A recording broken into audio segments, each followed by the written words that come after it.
അസ്സലാമു അലൈക്കും വറഹ്മത്തുള്ളാഹി വബറകാതുഹു. ഇന്നാ ലില്ലാഹി വ ഇന്നാ ഇലൈഹി റാജിഊൻ.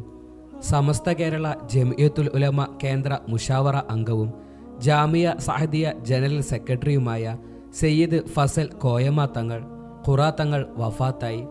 അദ്ദേഹത്തിന് 64 വയസ്സായിരുന്നു. അല്പസമയം മുൻപായിരുന്നു അന്ത്യം. ഇപ്പോൾ എട്ടിക്കുളത്തെ വീട്ടിലുള്ള ജനാസ വൈകുന്നേരം 5 മണിക്ക് മംഗലാപുരം കുറത്തിലേക്ക് കൊണ്ടുപോകുമെന്നാണ് അറിയുന്നത്. ജനാസ നിസ്കാരം രാത്രി 9 മണിക്ക് കുറത്തിൽ നടക്കും. സമസ്ത പ്രസിഡന്റായിരുന്ന മർഹൂം താജുൽ ഉലമ ഉള്ളാൾ സയ്യിദ് അബ്ദുറഹ്മാൻ അൽ ബുഖാരി തങ്ങൾ സയ്യിദത്ത് ഫാത്തിമ കുഞ്ഞുബീവി ദമ്പതികളുടെ മകനായി 1960 മെയ് 1 ജനിച്ചു. പ്രാഥമിക പഠനത്തിനു ശേഷം ഉള്ളാൾ സയ്യിദ് മദനി അറബിക് കോളേജിൽ ദറസ് പഠനവും ഉപരിപഠനവും പൂർത്തിയായി. പിതാവിന് പുറമെ താഴേക്കോട് എൻ അബ്ദുള്ള മുസ്ലിയാർ, ഇമ്പിച്ചാലി മുസ്ലിയാർ, ഉള്ളാൾ ബാവ മുസ്ലിയാർ, വെള്ളിമുക്ക് കുട്ടി മുഹമ്മദ് മുസ്ലിയാർ എന്നിവരാണ് പ്രധാന ഗുരുനാഥന്മാർ. കർണാടകയിലെ 60ഓളം മഹല്ലുകളിലും കേരളത്തിലെ വിവിധ മഹല്ലുകളിലും ഖാളിയാണ്. ഖുറായിലെ സയ്യിദ് ഫാദിൽ ഇസ്ലാമിക് സെന്ററിലെ പ്രധാന ഉസ്താദാണ്. ഖുറാ തങ്ങൾ എന്നറിയപ്പെട്ട അദ്ദേഹം ദക്ഷിണ കന്നഡയിലെയും സമീപ പ്രദേശങ്ങളിലെയും സുന്നി സമൂഹത്തിന്റെ നേതൃനിരയിൽ പ്രവർത്തിച്ചു. 5 പതിറ്റാണ്ടിലേറെക്കാലം ഉള്ളാളടക്കം 100 കണക്കിന് മഹല്ലുകളുടെ സംയുക്ത ഖാളിയായിരുന്ന താജുൽ ഉലമയുടെ വഫാത്തിന് ശേഷം അദ്ദേഹത്തിന്റെ പിൻഗാമിയായി ഖുറാ തങ്ങളെ തിരഞ്ഞെടുത്തിരുന്നു. ഇതുൾപ്പെടെ നിരവധി മഹല്ലുകളിൽ ഖാളിയായ തങ്ങൾ 10,000ങ്ങൾക്ക് സ്വാന്തനവും അത്താണിയുമായിരുന്നു. സമസ്ത കണ്ണൂർ ജില്ലാ പ്രസിഡന്റ്, ദക്ഷിണ കന്നഡ സംയുക്ത ജമാഅത്ത് ഖാളി, Jamia Saadiya Arabiya general secretary, Ettikulam Tajul Ulama education centre general secretary തുടങ്ങിയ ചുമതലകൾ വഹിക്കുകയായിരുന്നു. Al Khidmat Sunniya award, Jamia Saadiya Bahrain committee award എന്നിവ അദ്ദേഹത്തിന് ലഭിച്ചിട്ടുണ്ട്.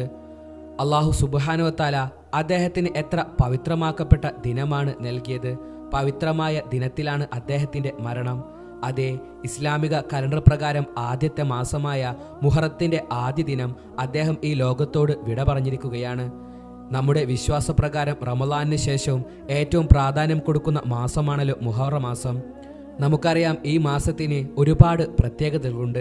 10ഓളം പ്രവാചകന്മാരെ പല പ്രതിസന്ധികളിൽ നിന്ന് അല്ലാഹു സുബ്ഹാനഹു വ തആല രക്ഷിച്ചെടുത്ത ഒരു മാസം കൂടിയാണിത്. അതേ, ഇബ്രാഹിം നബി അലൈഹിസ്സലാമിനെ അഗ്നികുണ്ഡത്തിൽ നിന്നും രക്ഷിച്ച സമയം, യൂസഫ് നബി അലൈഹിസ്സലാം മോചിതനായത്, അയ്യൂബ് നബിയുടെ മാറാവ്യാധി സുഖപ്പെട്ടു, മൂസാ നബിയുടെ നേതൃത്വത്തിൽ ഇസ്രായേൽ ജനതയെ ഫറോവയിൽ നിന്നും മോചിപ്പിക്കുകയും ചെങ്കടലിന്റെ ആഴങ്ങളിലേക്ക് ഫറോവ മുങ്ങിത്താഴുകയും ചെയ്തു. ദാവൂദ് നബിക്ക് പാപമോചനം കിട്ടിയത് ഈ ദിവസമാണ്. സുലൈമാൻ നബിക്ക് അധികാരം തിരിച്ചു നൽകിയത് ഈ മാസമാണ്. യൂനുസ് നബി മത്സ്യത്തിന്റെ ഉദരത്തിൽ നിന്നും പുറന്തള്ളപ്പെട്ടത് ഈ മാസമാണ്. ഈസാ നബി കുരിശിൽ തറക്കാതെ ആകാശത്തേക്ക് ഉയർത്തപ്പെട്ടത് ഈ മാസമാണ്. മുഹമ്മദ് നബിക്ക് അത്യുന്നതമായ പദവി ലഭിച്ചത് ഈ മാസമാണ്. ഖിളർ നബിയുടെ വിജ്ഞാനത്തിൽ വർധനവ് നേടിയത് ഈ മാസമാണ്. സ്വർഗവും നരകവും സൃഷ്ടിക്കപ്പെട്ടതും ഈ മാസം. അർഷും കുർസും സൃഷ്ടിക്കപ്പെട്ടത് ഈ മാസം. ലൗഹും കലമും സൃഷ്ടിക്കപ്പെട്ടത് ഈ മാസം. ജിബ്രിൽ, മിക്കായിൽ, ഇസ്രാഫിൽ, അസ്രായിൽ എന്നിവരെ സൃഷ്ടിക്കപ്പെട്ടതും ഈ മാസം. ലോകത്ത് ആദ്യമായി മഴ വർഷിച്ചത് ഈ മാസം. തുടങ്ങി പുണ്യമാക്കപ്പെട്ട ഒരുപാട് സംഭവങ്ങൾ നടക്കപ്പെട്ട മാസമാണ് ഈ ഒരു മുഹറം മാസം എന്ന് പറയുന്നത്. അതേ, ആ പുണ്യമാക്കപ്പെട്ട ദിനം തന്നെ മഹാനവറുകൾ നമ്മിൽ നിന്നും വിട പറഞ്ഞിരിക്കുകയാണ്. അല്ലാഹു സുബ്ഹാനഹു വ തആല അദ്ദേഹത്തിന്റെ ഖബർ ജീവിതം സുഖത്തിലും സന്തോഷത്തിലുമാക്കട്ടെ. എന്തെങ്കിലും ചെറുതും വലുതുമായ തെറ്റുകൾ ചെയ്തു പോയിട്ടുണ്ടെങ്കിൽ അതെല്ലാം അല്ലാഹു സുബ്ഹാനഹു വ തആല ഈ മാസത്തിന്റെ പവിത്രത കൊണ്ട് മാപ്പാക്കി കൊടുക്കട്ടെ. അവരെയും നമ്മയും അല്ലാഹു സ്വർഗത്തിൽ ഒരുമിച്ച് കൂട്ടട്ടെ.